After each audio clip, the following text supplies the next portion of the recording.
Hi, I'm Kate. Welcome back to my channel. If you're new here, welcome. Today I'm going to be discussing my TBR for the upcoming ReRead-a-thon. So ReRead-a-thon is created and hosted by Murphy Napier. I learned about this ReRead-a-thon from the channel Elliot Brooks. I will link both of those ladies down below. This takes place the 10th through the 16th, so it starts Sunday the 10th. There are 7 challenges to make it like a little bit more interesting, but of course you could read multiple books that would apply to multiple challenges, or one book that would apply to multiple challenges, or you could just reread whatever you feel like. So let's get into the challenges. So the first is giving a book a second chance. The second is to reread a recent favorite. The second is to read an old favorite. The fourth challenge is to read a game-changing book. The fifth challenge is an underrated or unpopular book. The sixth challenge is a childhood favorite, and the last challenge is rereading a popular book. So I am not going to be able to read 7 books next week, I don't think, although I do love these books so much, so I might fly through them a bit quicker than I am thinking I am at this point. We will see, and in that case, like, I have like my little caveat at the end, or like my little bonus books at the end that we can talk about. So let's start off with giving a book a second chance. For that, I'm going to be reading A Discovery of Witches by Deborah Harkness. This is book 1 in the All Souls trilogy. Yeah, so I was about to say, so I think the 3rd or 4th book's out now, but if it's a trilogy, it's like the 3rd book's out now. And this is also a show on Stars or Showtime? I don't know what the American channel is that it's on. But basically I started this 2 years ago. I can't believe it's 2 years ago now. And I got 300 pages in like a couple days. Like, I'm on, yeah, my bookmark's on page 294. And I did that in like the span of 2 days, and then I stopped reading it. So this is about a young woman who is a witch. She's from the United States. She's studying for her PhD in England. I believe she's at Oxford.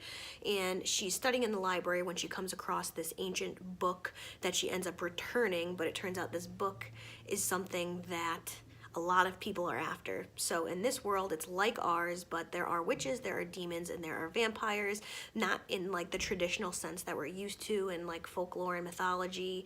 Well, the witches pretty much for the most part are, but vampires can be out during the day. They could eat things other than like human blood. The demons are just highly intelligent humans. They're not like demons, they're just very intelligent. But basically all of them are trying to get their hands on this book for a reason. So then of course, since she was able to get it where other people's weren't, now people want our main character to work for them. I stopped because this was getting too Twilight-y. I stopped at a particular scene because I just couldn't stop rolling my eyes. It was just so corny. But I have some friends that really love this series and told me to just get past this part. It gets a lot better. So that is what I'm gonna do because I trust their opinion. I feel like I don't need to restart this. I'm gonna give thought as to whether I'm gonna start from the beginning or not. But I look at this book on my shelf all the time. Like once a month I say I'm gonna add it to my TBR and just finish it. So I feel like a lot of the story is still fresh in my mind. So again, I gotta think about it. I might just pick up from where I am and just push through the super corny part because I feel like I look at it so often and think about it. Like I'm very surprised that 2 years have gone by since I started it. So that's for the first challenge of giving a book a second chance. Then the next 3 books I'm gonna talk about will all go towards different challenges, but it's the same trilogy, and that is the Southern Reach trilogy. Oops, sorry, it's a little bright. The Southern Reach trilogy by Jeff Vandermeer. I read this around this time last year and absolutely loved it. So I guess some of the challenges could go for either one. So what I'm gonna start with is, so I'm gonna count Annihilation, the first book in this trilogy, as a popular book because it's very popular, especially because the Natalie Portman movie Annihilation, based on the book, recently came out, or like a year ago, recently, whatever. A year, I guess, is kind of recent. But I feel like this could have been a standalone Annihilation. A lot of people say that, and a lot of people do just read the first book in the trilogy because this actually takes place in Area X, which is like a mysterious area that just appears in the United States one day. Nobody knows what it is, how it got there, how it operates, how dangerous it is. And yeah, so I'm going to count this towards rereading a popular book. Then the second book I'm going to count for the challenge of a game changer book, because I would say this one, now this deals with authority, this deals with the government agency that is in charge of Area X, of monitoring it.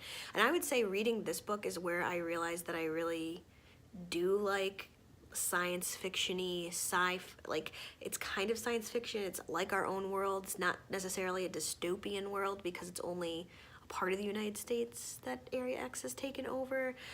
So whatever this category is, it just made me realize that I really enjoyed it.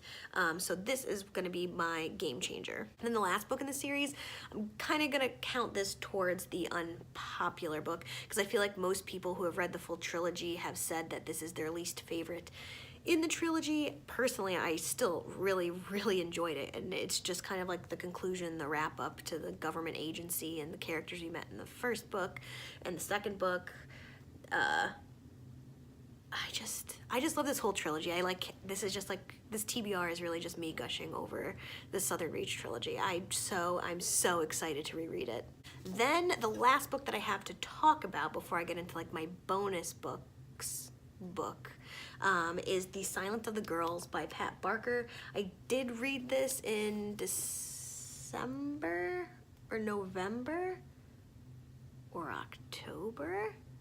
I can't even remember what I had for breakfast. So yeah, this was recent. It was in the last few months. And this was actually just nominated. It was just long listed for the Women's Prize in Fiction. I would say this was my favorite book of last year. I absolutely loved it. And it is not too long, so I could, between this and Annihilation and half of A Discovery of Witches, I could really put dents into all of these, or do well next week during this reread-a-thon. So I'm going to count this towards my recent favorite. So the only two challenges that I have left are a childhood favorite and an old favorite, which I guess those could both be the same book. Not exactly sure what those would be. What's at the top of my list right now that I think I might read is his Dark Materials trilogy, starting with The Golden Compass. So I would say if I have time to read another book, it would be The Golden Compass, and it would apply to both of those challenges. So that would be 6 books. I don't think I'm going to be able to read 7, but we'll see. I guess you'll just have to watch my vlog. All right, so that is my ReRead-a-thon TBR. If you are planning and participating, I'd love to know what you're reading, and if you'd like to talk about the Southern Reach trilogy with me, because I absolutely love that series, let's start talking down below. You could also find me on all other social media. Not all other. I'm not great at social media. I'm old.